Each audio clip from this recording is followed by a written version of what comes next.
Welcome guys. अभी जो video देख रहा था उसका टाइटल है Trump Zelensky fight the end of Ukraine. Dhruv Rathee करके यूट्यूब चैनल का वीडियो। तो गाइस चलो वीडियो को स्टार्ट करते हैं।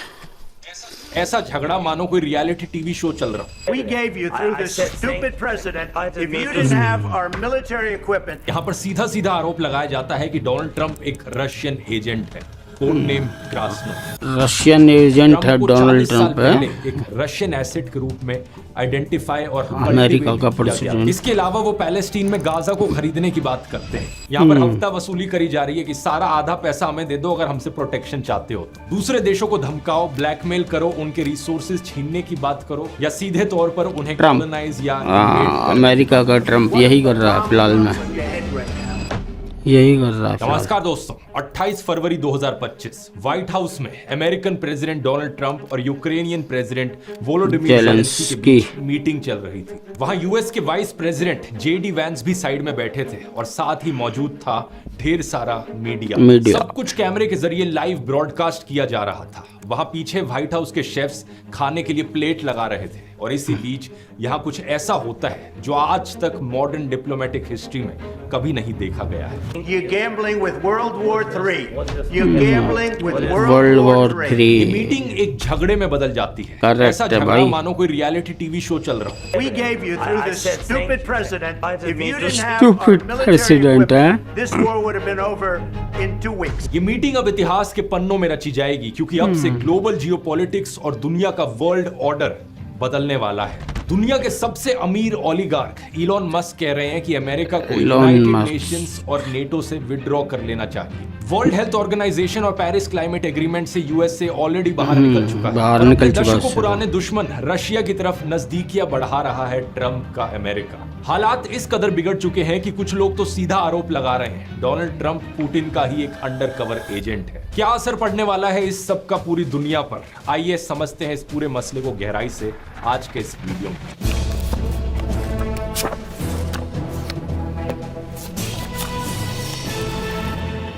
पहले थोड़ा सा बैकग्राउंड समझते हैं इस पूरी सिचुएशन का। 24 फरवरी 2022 की बात है जब रशिया ने यूक्रेन के देश को इन्वेड किया था।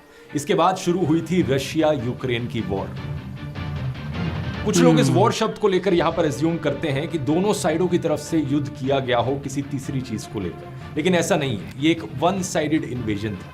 यूक्रेन युद्ध पर गया सिर्फ अपने देश को डिफेंड करने के लिए, लेकिन रशिया युद्ध पर गया और जमीन और रिसोर्सेज हड़पने के लिए। इस असली कारण को छिपाने के लिए पुतिन ने कई बहाने दिए। कभी कहा कि नेटो एक्सपैंड हो रहा था, हमें खतरा था इसलिए हम युद्ध पर गए, तो कभी कहा कि यूक्रेन में नियो नाजीज देखने को मिल रहे हैं, उन्हें खत्म करने के लिए हम युद्ध पर गए। लेकिन ये सब बकवास है, सिर्फ रशियन प्रोपेगेंडा है। असली कारण यहाँ पर सिर्फ कोलोनियलिज्म था। इस इन्वेजन की शुरुआत में रशियन फोर्सेस बड़ी तेजी से आगे बढ़ी, यूक्रेन के नॉर्थ और ईस्ट के हिस्सों पर कब्जा कर लिया। रिस्पॉन्स में अमेरिका, यूरोपियन देश और इनके कई सारे एलाइज ने यूक्रेन के फेवर में आवाज उठाई। रशिया के खिलाफ ग्लोबल लेवल पर सैंक्शंस लगाए गए और यूक्रेन को हथियार प्रोवाइड करने शुरू किए इन सभी देशों ने। यूक्रेनियन फोर्सेस बड़ी सबसे ज्यादा अमेरिका ने किए। एलाइज की मदद के चलते सितंबर 2022 तक आते आते यूक्रेन काफी हद तक रशिया को पीछे धकेलने में सक्सेसफुल रहा। लेकिन इसके बाद इस युद्ध में एक स्टेलमेट सी सिचुएशन बन गई। नक्शे पर देखिए, लगभग जितना एरिया सितंबर 2022 में यूक्रेन और रशिया के कंट्रोल में था, आज के दिन भी उतना ही एरिया इन दोनों देशों के कंट्रोल में।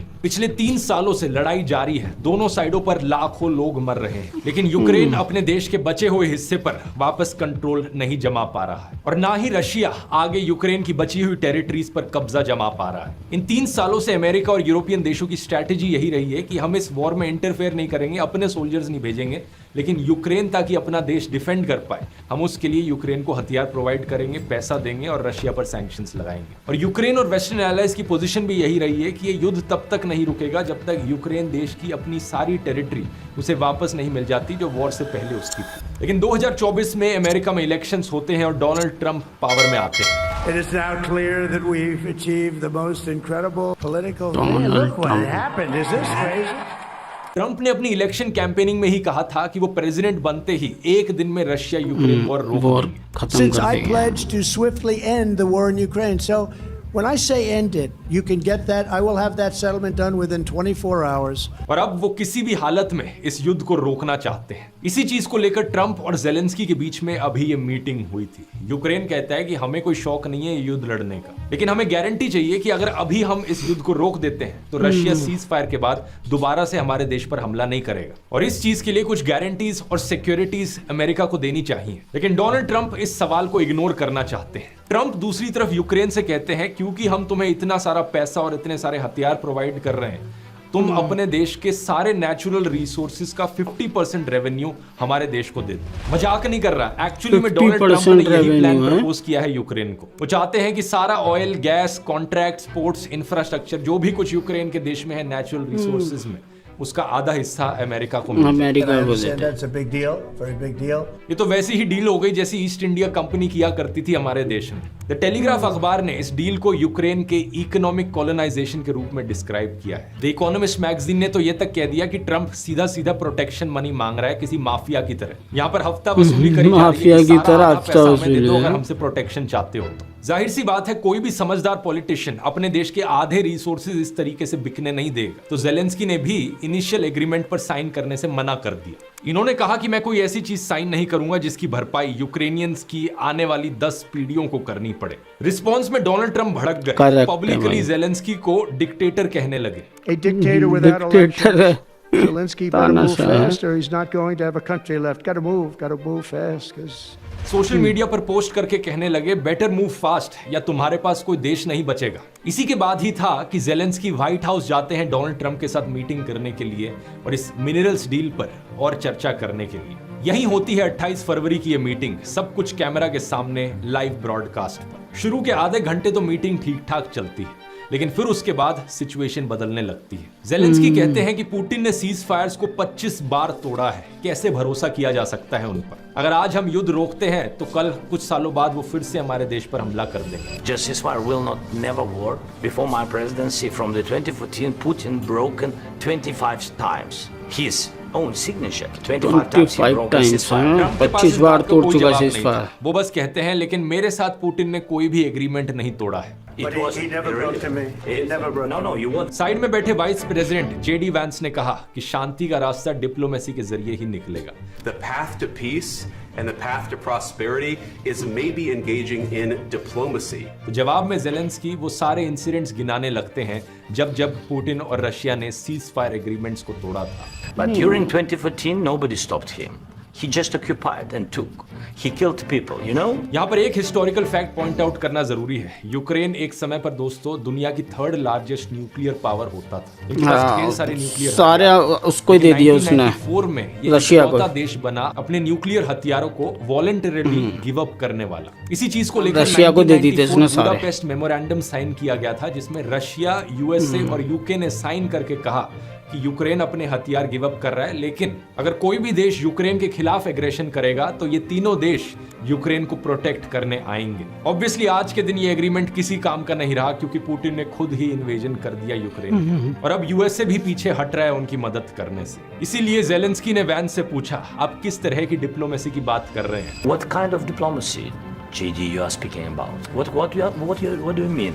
इस पॉइंट पर जेडी वैंस भड़कने लग जाते हैं, कहते हैं कि आप अमेरिकन मीडिया के सामने हमारे प्रेसिडेंट के लिए डिसरिस्पेक्टफुल हो रहे हैं। Mr. President, with respect, I think it's disrespectful for you to come into the Oval Office and try to litigate this in front of the American media. Zelensky ने कहा कि अगर अमेरिका ने पुतिन को नहीं रोका तो एक दिन उस समस्या का सामना इन्हें भी करना पड़ सकता है।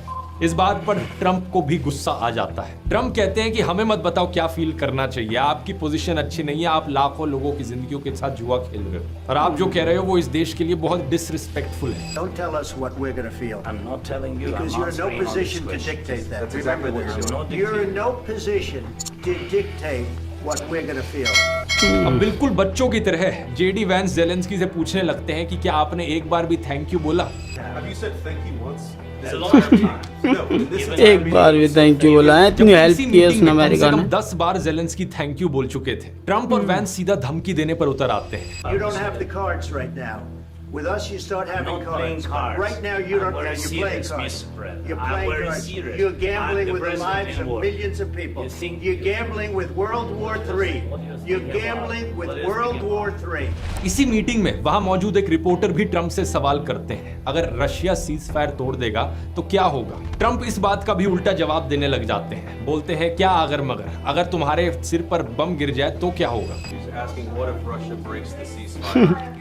क्या अगर मगर सर पे बम गिर जाए तो क्या होगा है? Your head right now. इस तरीके की फालतू की आर्ग्यूमेंट्स हम किसी रोडीज या बिग बॉस जैसे फालतू के टीवी शो में देखते हैं, लेकिन यहाँ पर अमेरिका के प्रेसिडेंट की तरफ से ऐसी आर्ग्यूमेंट्स दी जा रही हैं। क्या मजाक बनाकर रख दिया है। It would be a damn good thing. And then you tell us, I don't want a ceasefire. I don't want a ceasefire. You're saying you don't want a ceasefire.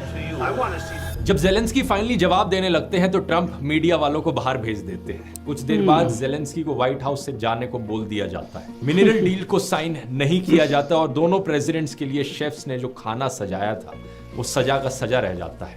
Meeting के बाद ट्रंप सोशल मीडिया पर post करके कहते हैं Zelensky शांति के लिए तैयार नहीं है, उन्होंने ओवल ऑफिस में अमेरिका का अपमान किया है, जब वो शांति के लिए तैयार हों तब वो वापस आ सकते हैं। जेलेंस्की ने जवाब में ट्वीट किया जिसमें बार बार उन्होंने sarcastically thank you thank you thank you लिख रखा था। कई सारे यूरोपियन देशों के लीडर्स इसके बाद जेलेंस्की के सपोर्ट में पोस्ट करते हैं और जेलेंस्की सबको जवाब में thank you thank you thank you लिखते हैं। असल में ट्रंप का जेलेंस्की के प्रति एग्रेशन कुछ हफ्तों पहले ही शुरू हो गया। जब तक जो बाइडेन प्रेसिडेंट रहे थे यूएसए के, यूक्रेन को अनकंडीशनल सपोर्ट मिल रहा था, लेकिन जैसे ही ट्रंप नए प्रेसिडेंट बने, सऊदी अरेबिया में वो यूएस ऑफिशियल्स और रशियन ऑफिशियल्स की एक मीटिंग कराते हैं यूक्रेन पर बात करने के लिए, लेकिन उसमें यूक्रेन को बीच में इन्वॉल्व ही नहीं किया जाता। ये कॉन्फ्रेंस 1945 की याल्टा कॉन्फ्रेंस की याद दिलाती है, जहां छोटे यूरोपियन देशों की किस्मत अमेरिका, सोवियत यूनियन और ब्रिटेन ने उनके बिना डिसाइड की थी। जबकि बाइडेन सरकार का अप्रोच हमेशा से रहा था nothing about Ukraine without Ukraine. इसके बाद 24 फरवरी 2025 को जब यूनाइटेड नेशंस की जनरल असेंबली में रशिया के खिलाफ रेजोल्यूशन पर वोट किया जाना था, तो वहीं पर ही एक बड़ी हैरान कर देने वाली चीज देखने को मिली थी, जहां एक तरफ दुनिया के बाकी सारे देशों ने या तो यूक्रेन के सपोर्ट में या न्यूट्रल होकर अपना वोट दर्ज किया था, वहीं अमेरिका ने पहली बार रशिया और नॉर्थ कोरिया के साथ मिलकर यूक्रेन के खिलाफ वोट किया। ये 100 सालों में शायद पहली बार था जब यूएसए और रशिया किसी यूनाइटेड नेशंस के वोट पर एक साइड हो और दुनिया के ज्यादातर बाकी देश दूसरी साइड हो। जाहिर सी बात है, सवाल यहाँ पर उठता है, आखिर ट्रंप ऐसा कर क्यों रहा है। इसके पीछे दो बड़े कारण बताए जाते हैं। पहला है ट्रंप का जेलेंस्की को पसंद नहीं करना और दूसरा है ट्रंप का रशियन कनेक्शन। सही सुना आपने, यहाँ पर सीधा सीधा आरोप लगाया जाता है कि डोनाल्ड ट्रंप एक रशियन एजेंट है, कोड नेम क्रासनोव। लेकिन इसके बारे में आगे जानने से पहले मैं आपको बताना चाहूंगा अपने टाइम मैनेजमेंट कोर्स के बारे में। अगर आप अपनी जिंदगी में प्रोक्रेस्टिनेशन या किसी भी तरीके के गलत एडिक्शन से सफर कर रहे हैं, या फिर आप अपने काम पर, पढ़ाई पर ढंग से फोकस नहीं कर पा रहे, तो ये कोर्स आपके लिए है। इसमें मैं आपको पढ़ाता हूं लॉन्ग टर्म हैप्पीनेस के 9 पिलर्स के बारे में, जिनकी मदद से आप अपनी प्रोडक्टिविटी को 2 से 3 गुना बढ़ा सकते हैं, साथ में अपने हैप्पीनेस लेवल्स को भी बढ़ाते हुए। यहाँ कोई भी हसल कल्चर जैसा फालतू का एडवाइस नहीं दिया जाएगा। जिन लोगों ने कोर्स लिया है उनका फीडबैक जबरदस्त रहा है, ये स्क्रीन पर आप रिव्यूज देख सकते हैं। इस कोर्स ने स्टूडेंट्स और एम्प्लॉयज से लेकर हाउसवाइफ्स तक की जिंदगियां अच्छे के लिए बदली हैं। अगर आपने अभी तक ज्वाइन नहीं किया है, इसका लिंक नीचे डिस्क्रिप्शन में मिल जाएगा। स्टेप बाय स्टेप प्रोसेस है, 1 हफ्ते के अंदर आप देखेंगे कि कैसे आपकी जिंदगी में ट्रांसफॉर्मेशन आ गया है। पूरा कोर्स हिंदी में है, इंग्लिश सबटाइटल्स के साथ, और आप कूपन कोड इस्तेमाल कीजिए TRUMP42 ऑफ पाने के लिए। इसका लिंक डिस्क्रिप्शन में मिल जाएगा या फिर आप इस QR कोड को भी स्कैन कर सकते हैं। अब टॉपिक पर वापस आते हैं और इन 2 कारणों को गहराई से समझते हैं। 2019 में अमेरिका के पार्लियामेंट ने ट्रंप को यूएस इलेक्शंस में फॉरेन पावर्स को इन्वॉल्व करने के आरोप में इम्पीच किया था। ट्रंप पर आरोप था कि उन्होंने इलेक्शन में जीतने के लिए यूक्रेन की मदद लेने की कोशिश की थी। ट्रंप ने उस वक्त जेलेंस्की पर दबाव बनाने की कोशिश की थी कि यूक्रेन की सरकार जो बाइडेन के बेटे हंटर बाइडेन को इन्वेस्टिगेट करे। हंटर बाइडेन एक यूक्रेनियन एनर्जी कंपनी के बोर्ड में थे जिसके खिलाफ यूक्रेन में जांच चल रही थी। ओबामा सरकार के दौरान जब जो बाइडेन वाइस प्रेसिडेंट थे, तो उनके दबाव के बाद यूक्रेन के प्रोसिक्यूटर जनरल को करप्शन के आरोपों पर हटा दिया गया था, और इसके बाद ही था कि हंटर बाइडेन की कंपनी की जांच रुक गई थी। लेकिन 2019 के अराउंड ट्रंप ने जेलेंस्की को कॉल करके कहा था कि यह जांच क्यों रोकी गई और इस जांच को दोबारा से शुरू किया जाए। उस वक्त भी जेलेंस्की को ब्लैकमेल करने के लिए ट्रंप ने करोड़ों रुपए की मिलिट्री एड रोक दी थी यूक्रेन को। हालांकि बाद में यूक्रेन को यह मदद मिल ही गई थी अमेरिका की तरफ से, लेकिन इसके लिए जेलेंस्की की सरकार को कई बार मिन्नतें करनी पड़ी थी। जब ये चीज सामने आई तो ट्रंप को इम्पीच किया गया। Biggest story, which is the impeachment of President Donald Trump. Trump ने अपने इम्पीचमेंट का ब्लेम जेलेंस्की पर डाला था। ये तो हुआ पहला कारण, लेकिन दूसरा कारण इससे कहीं ज्यादा इंटरेस्टिंग है। रशिया की इन्वेस्टिगेटिव एजेंसी है केजीबी। एक फॉर्मर केजीबी के मेजर यूरी शेफ्ट्स, जो 1980s में वॉशिंगटन में पोस्टेड थे, उन्होंने आरोप लगाया है कि ट्रंप को 40 साल पहले एक रशियन एसेट के रूप में आइडेंटिफाई और कल्टीवेट किया गया था। 2021 के द गार्डियन के इस आर्टिकल में आप देख सकते हो क्या लिखा गया है। कुछ लोगों को तब रिक्रूट किया गया था जब वो सिर्फ स्टूडेंट्स थे और बाद में वो इंपॉर्टेंट पोजीशंस तक पहुंचे। ट्रंप भी उनमें से ही एक थे। यूरी ने बताया कि ट्रंप पहली बार 1977 में रशियन इंटेलिजेंस के रेडार पर आए थे, जब उन्होंने अपनी पहली पत्नी इवाना जेलनिकोवा से शादी की थी। ये एक चेक मॉडल थी और तभी से ट्रंप चेकोस्लोवाकिया और केजीबी के टारगेट बन गए। 3 साल बाद डोनाल्ड ट्रंप ने ग्रैंड हायत न्यूयॉर्क होटल खोला और इसके लिए 200 टेलीविजन सेट्स सेमियोन किसलिन से खरीदे, जो केजीबी के लिए एक स्पॉटर एजेंट के रूप में काम कर रहे थे। इन्होंने ही ट्रंप को एक पोटेंशियल एसेट के रूप में आइडेंटिफाई किया था। इस क्लेम के अनुसार ट्रंप को कोड नेम क्रासनोव दिया गया था। मतलब ये तो 1987 रशिया का एजेंट निकला है ट्रंप। मॉस्को और सेंट पीटर्सबर्ग जाते हैं और यूरी के अनुसार यहीं पर ही केजीबी ने एक चार्म ऑफेंसिव किया। ट्रंप को केजीबी के टॉकिंग पॉइंट्स दिए गए, उन्हें फ्लैटर किया गया और उन्हें कहा गया कि पॉलिटिक्स में उन्हें जाना चाहिए। इस रशियन एजेंसी ने कहा कि वो एक दिन जरूर यूएस प्रेसिडेंट बनेंगे। यूएस लौटने के तुरंत बाद ही ट्रंप ने अमेरिका के मेन अखबारों में फुल पेज एडवर्टाइजमेंट्स दी, जिनमें यूएस फॉरेन पॉलिसी पर सवाल उठाए गए। इसके एकदम बाद ही इन्होंने प्रेसिडेंशियल नॉमिनेशंस के ऑप्शंस को तलाशना शुरू कर दिया था। यानी ये इसी वक्त से इंटरेस्टेड हो गए थे कि ये पॉलिटिक्स में आना चाहते हैं, प्रेसिडेंट बनना चाहते हैं। साल 2000, साल 2012 ट्रंप ने 2 बार पहले कोशिश करी थी 2016 की इलेक्शन से पहले प्रेसिडेंशियल नॉमिनेशंस में खड़े होने की, और 2016 में जब ये पहली बार इलेक्शन जीतकर प्रेसिडेंट बने भी, तब भी रशिया पर ट्रंप को जिताने के लिए प्रोपेगेंडा करने का आरोप लगा था। कई सारी यूएस गवर्नमेंट की इन्वेस्टिगेशंस ने इस बात के ठोस सबूत दिए हैं कि रशिया ने 2016 की यूएस इलेक्शंस में इंटरफेयर किया था, जिसकी मदद से ट्रंप ने उन इलेक्शंस को जीता। रशियन अल जजीरा की लाखों रिपोर्ट डॉलर्स है। खर्च किए फेसबुक और इंस्टाग्राम एड्स पर। साइबर अटैक्स, बॉट आर्मीज, ये अपने आप में ही एक अलग टॉपिक है। पहले इन सारे क्लेम्स को अक्सर कंस्पिरेसी थ्योरीज के रूप में डिसमिस कर दिया जाता था, लेकिन 2025 में जब ट्रंप दोबारा से प्रेसिडेंट बनने के बाद इतने क्लियरली रशियन इंटरेस्ट के साथ अलाइन कर रहे हैं, लोग अब सीधा उंगली उठाने लग गए हैं। जैसे कि एनोनिमस के इस ट्विटर हैंडल की इस ट्वीट को देखिए। एआई के जरिए ट्रंप को पुतिन का कुत्ता बनाकर दिखा रखा है। दोबारा प्रेसिडेंट बनने के पहले महीने के दौरान ही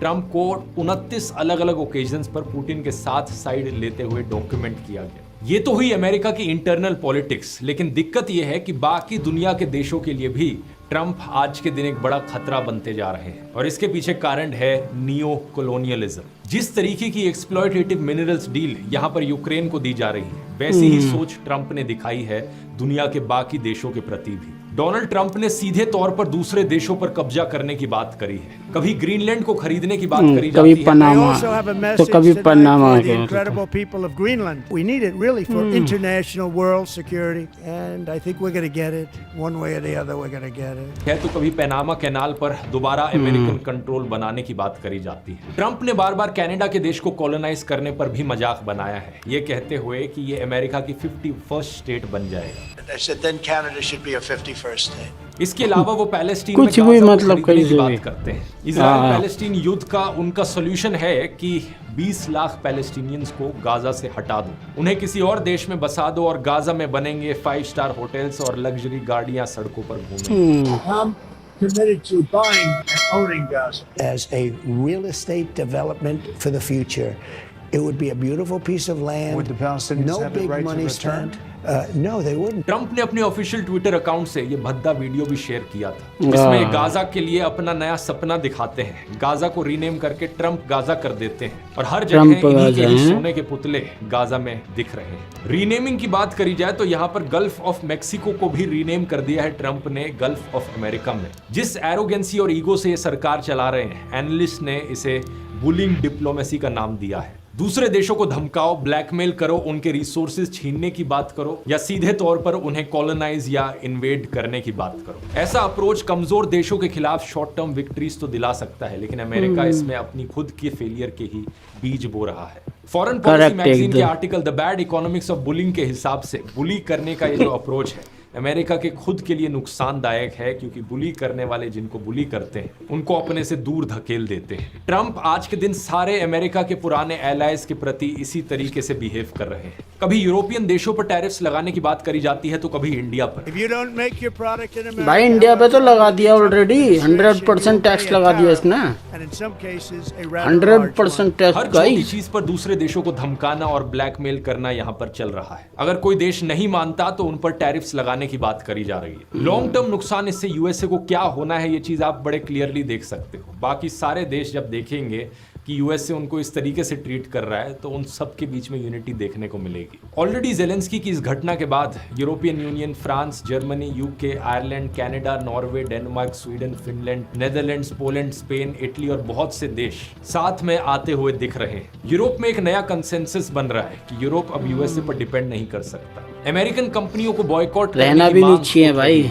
और बात चल रही है कि कैसे यूरोपियन यूनियन वाइड एक यूरोप की आर्मी बनाई जाए। बाकी कुछ देश ट्रंप को टॉलरेट करने के लिए नई स्ट्रैटेजीज भी बना रहे हैं।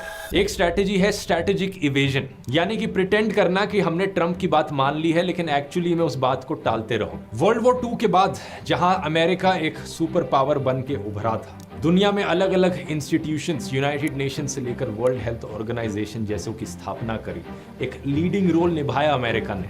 आज अमेरिका की ये रेलेवेंस खत्म होती जा रही है, इसलिए जियोपॉलिटिकली यहाँ पर एक वैक्यूम भी बन रहा है। इन इंटरनेशनल इंस्टीट्यूशंस को कौन लीड करेगा? जरूरत है कुछ बड़े देशों को यहाँ पर लीडरशिप की राह अपनाने की, कि दुनिया इस तरीके से बुलिंग पर नहीं चल सकती। जरूरत है इंटरनेशनल कोऑपरेशन बढ़ाने की। चाइना और इंडिया जैसे देशों के पास यहाँ बेस्ट अपॉर्चुनिटी है। इंडिया के पास स्पेशली यहाँ पर एक बड़ी अनोखी अपॉर्चुनिटी है। इंडिया खुद को एक रिलायबल पार्टनर के रूप में पेश कर सकता है जो अमेरिका का ऑल्टरनेटिव हो। स्ट्रेटेजिक ऑटोनॉमी और नॉन अलाइनमेंट के ट्रेडिशन की वजह से आज इंडिया इस स्थिति में है कि हमें ग्लोबली फ्रंट सीट मिल सके। सभी एशियन, अफ्रीकन और साउथ अमेरिकन देशों के साथ डाइवर्स इकोनॉमिक पार्टनरशिप्स बनाई जाए। और ये सिर्फ एक अपॉर्चुनिटी ही नहीं बल्कि एक जिम्मेदारी भी है हर अच्छे देश की, हर अच्छे लीडर की, कि दुनिया के सभी छोटे देशों को प्रोटेक्ट किया जाए। क्योंकि अगर ऐसा नहीं किया गया तो ये नियो कॉलोनियलिज्म दुनिया के सभी छोटे देशों को बर्बाद करके रख देगा और दुनिया को वर्ल्ड वॉर 3 की राह पर ले जाएगा। उम्मीद